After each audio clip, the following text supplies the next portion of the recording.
The core of the relationship between the Latinos and the Jews are to try to begin emulating their success.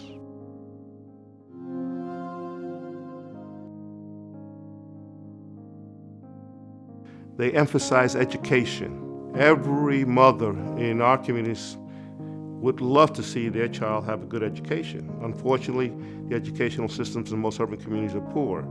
So we look at that community as an opportunity for us to understand how to impact the educational system. I remember going to school when I went to St. John's. There were probably, out of 13,000 students, there were probably 6 or 7 Latinos. When I came to Temple, I was the only Latino student at the law school.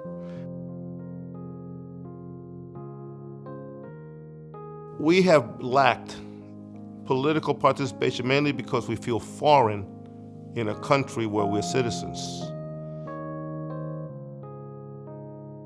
I would hope that, the relationship that we've developed now with the Jewish community, there would be an understanding of that struggle. The good thing about the American Jewish Committee is the fact that they have the experience, the history, and the understanding.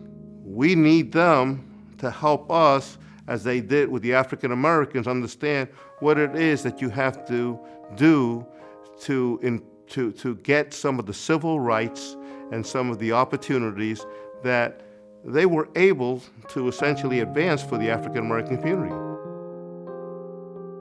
That's one of the reasons that we think that they are in the right position to essentially develop coalition laws. And then the coalition is 2 ways.